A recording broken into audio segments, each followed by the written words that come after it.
Case 2. I was not going to do case 2 because it, to me, it isn't a true crime, and it also is horribly depressing, and I didn't want to learn about it, but it's getting traction in the true crime world, and my mission is to tell you, like I said, there's too much crime and not enough time, so that's why I watch everything. So I will learn all the gross, dirty details about this, even if I don't want to, because that's the mission of this. So Lindsay Clancy is a 32-year-old labor and delivery nurse, midwife. She is a mother of 3, or was a mother of 3.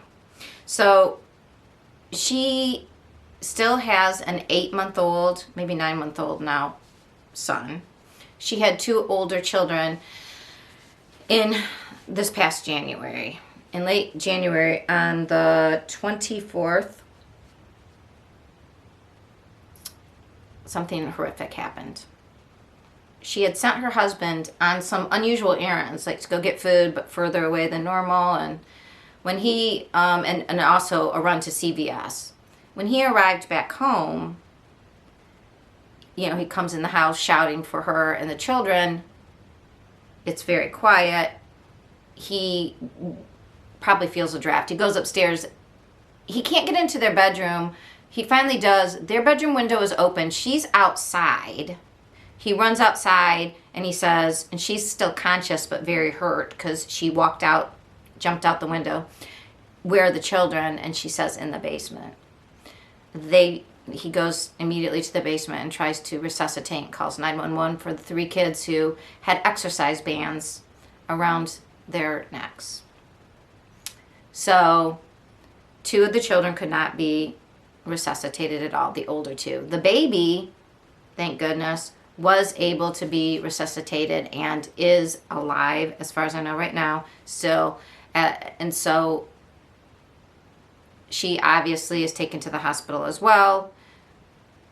So the crime familicide often includes suicide, like it's the whole family.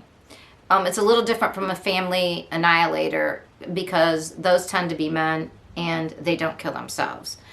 In a familicide, it's like they take out the whole family, including themselves. So all, their spouse, the children. So this falls into this category, and specifically into a postpartum psychosis category. And people are very upset about this case. She has pled not guilty from her hospital bed, but she was admitted, and I'll tell you more in the Spotlight case about the research in this case and exactly what I think, but she had been admitted for major depression in January for 5 days prior to this incident, which is actually a major distinguishing factor in postpartum familicides.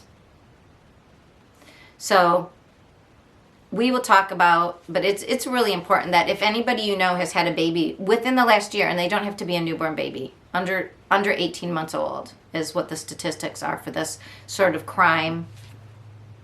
And I'm saying crime because it does involve psychosis, which doesn't mean when people think insanity, they think like, woo, and like the person can't think straight.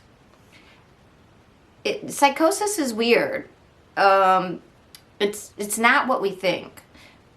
In schizophrenia, often people can plan things. The shooter in the Aurora, Colorado Batman movie was suffering from schizophrenia, and he was able to plan this whole thing. It's a very weird, to a typically developing person.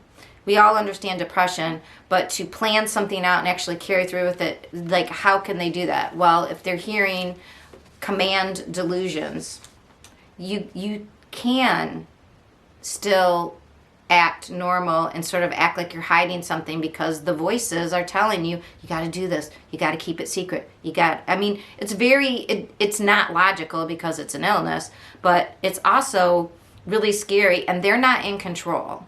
And so if anybody, but there's signs of this postpartum psychosis, often major depression, hospitalizations, suicide attempts beforehand.